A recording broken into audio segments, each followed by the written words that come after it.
Continuamos en esta mañana de Hueca Spain 2025.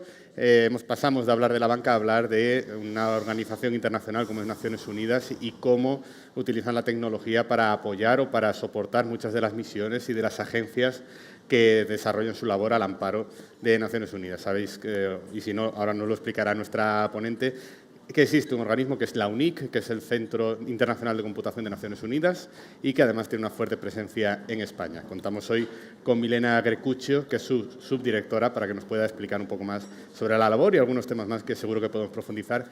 I turn to English because you are moving a lot and you also have a lot of presence here in Spain, but I understand you prefer to talk in English now. Voy a hablar español la próxima vez, no hoy. Gracias por invitarme y...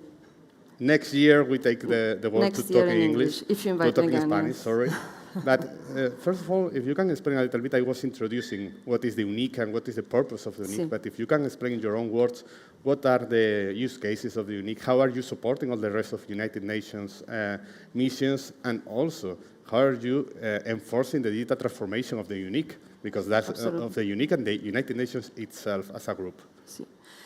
Okay, first of all, UNICC, UNICC, stands for United Nations International Computing Center.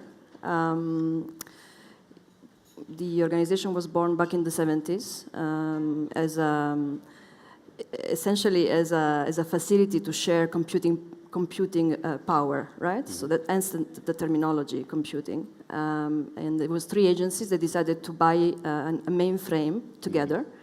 These big machines, and to operate it, they needed another organization to operate it for the 3 of them, right? Because every organization in the UN system is a separate entity with a separate organizational structure.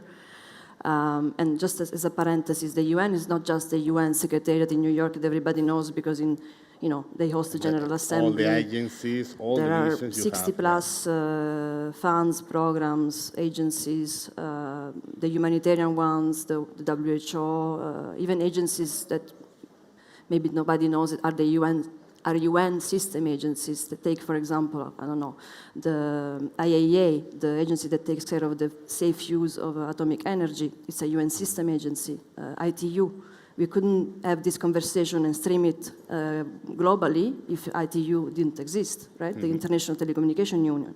We could not make phone calls without the ITU. So there are many agencies that are UN system agencies, besides the political General Assembly host, let's say, in New York, and the humanitarian ones that everybody sees on TV a lot, right? Mm-hmm. UNHCR, there are much more, UNICEF, Children Protection.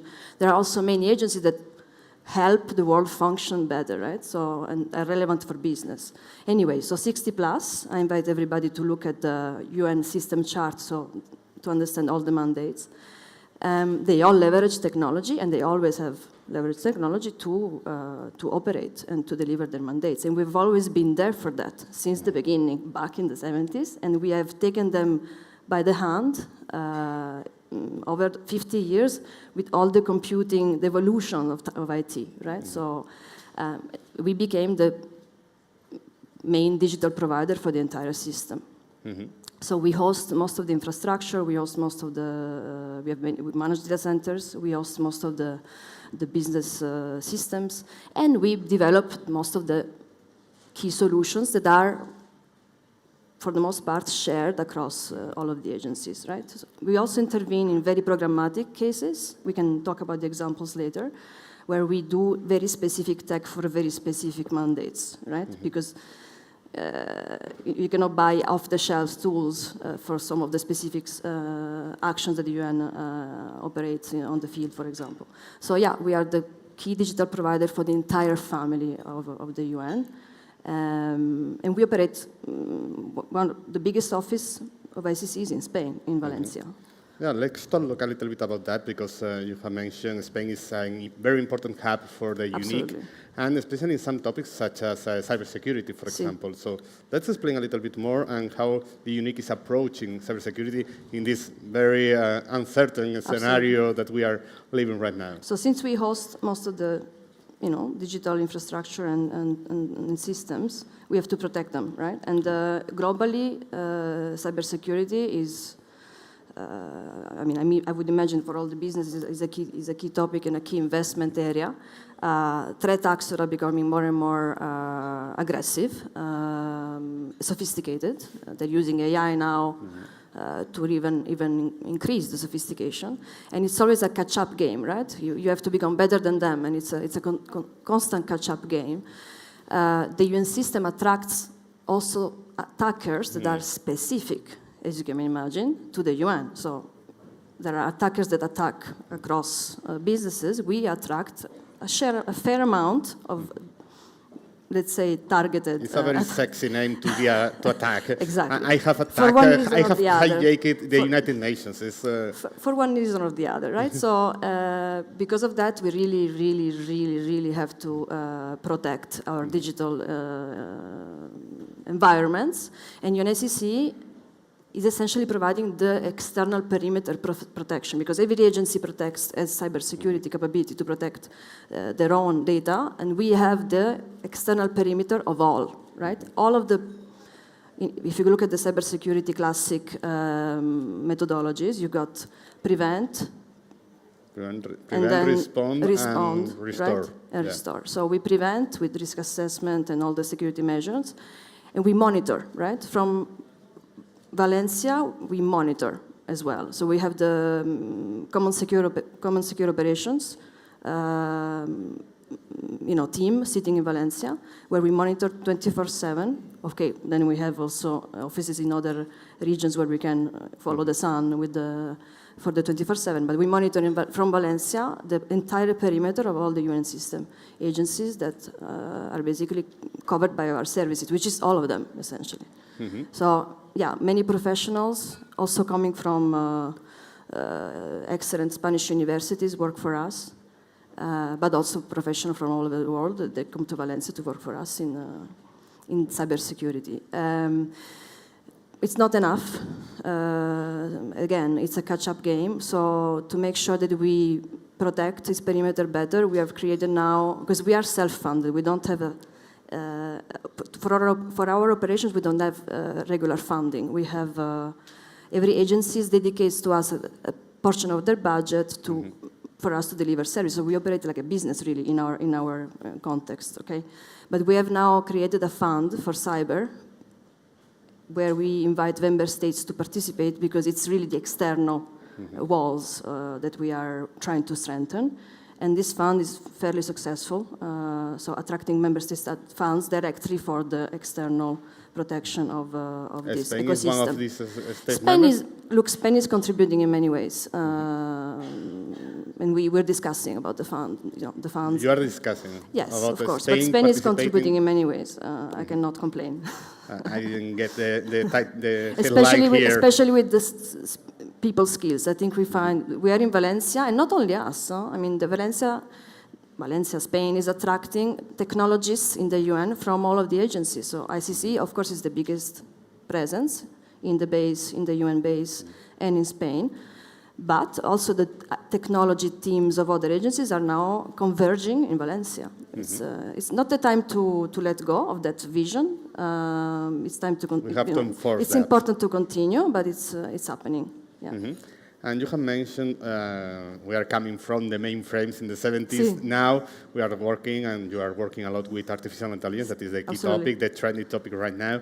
And I want to know a little bit more about how are you integrating artificial intelligence into your processes, into the United Nations processes, and also how are you aligning these projects with the values that, for example, the own United Nations, and we had Carmen Artigas on Monday, talking a little bit about the principles and the values of United Nations in the use of artificial intelligence in a responsible and ethical way. Yes. So how are you doing that? Because you are the best example of that.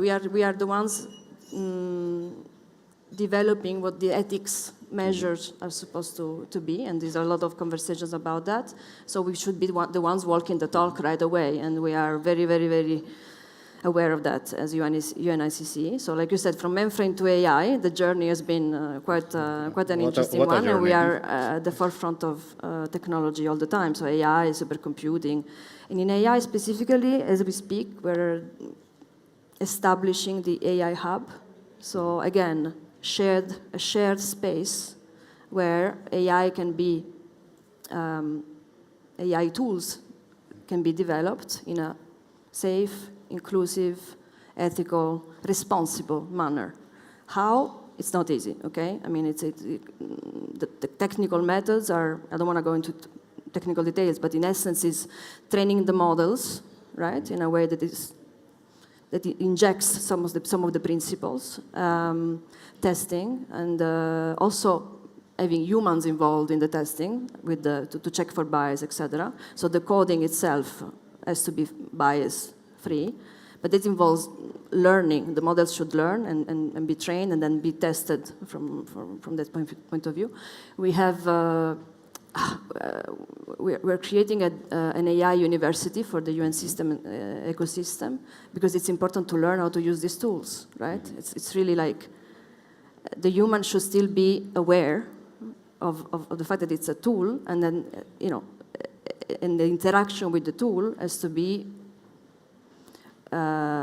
responsible and conscious. So digital literacy is very important in AI. So we're developing in the AI hub very well targeted trainings for our ecosystem, but maybe also for diplomats, and we could even extend to all the stakeholders of the UN to help them use these tools appropriately. But technically, there are many ways to really inject the principles in there. We're partnering with very strong private sector and university and other kind of entities that are really expert in these areas.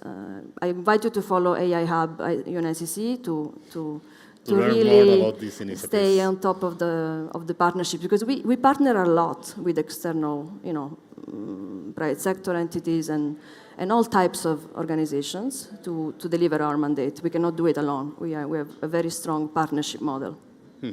No, really interesting and really important, this private-public collaboration. That is one of the main in technology, it's impossible. Otherwise, we lose, we lose the race.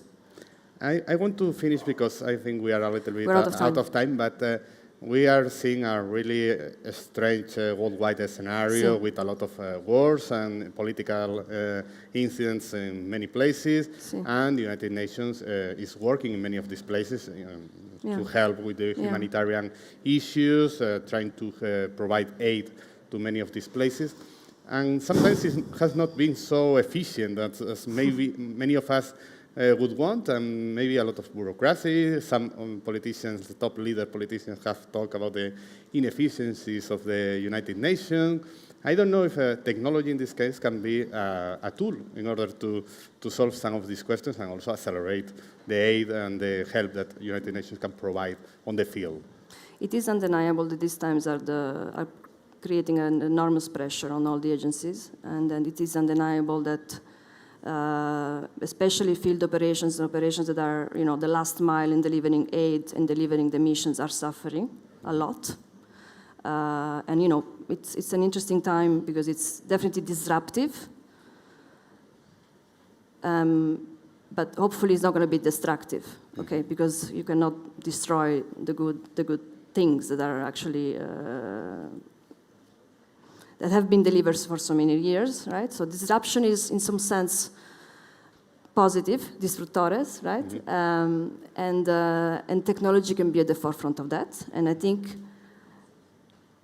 it takes a paradigm shift. So you can use technology as efficiency, to gain efficiency here and there, right? We can do that, fine. Digitalizing from paper to digital, fine. We can do that. We do it already. Many agencies do it to improve the back office. I mean, these are the usual stuff that I could say, right? But in reality, what I think the paradigm shift the UN system can do, but any public institution can do, is digital first. So designing operations with digital first.